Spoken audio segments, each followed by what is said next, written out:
आज एक गावकऱ्याच्या वतीनं निवेदन दिलेलं आहे की गेली 2 महिने झालं श्रीपतरायवाडी, कोळ कानडी, माकीगाव, हिवरा, सोमनाथ बोरगाव, धानोरा, आपेगाव ही जी एसटी बस होती ती बस बंद केलेली आहे। तर ती बस रस्त्याअभावी शासनानं बंद केली आहे। तर आम्ही आज निवेदनाद्वारे मागणी केलेली आहे की शासनाने त्वरित तो रस्ता चालू करावा आणि एसटी महामंडळाने त्या 4-5 दिवसाच्या आत एसटी बस पूर्ववत चालू करावी।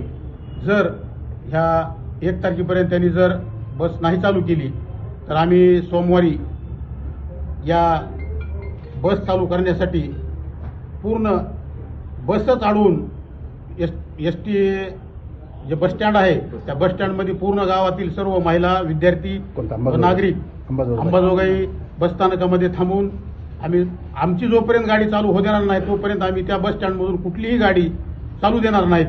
ही याच्यानंतरचं आंदोलन आमचं राहील।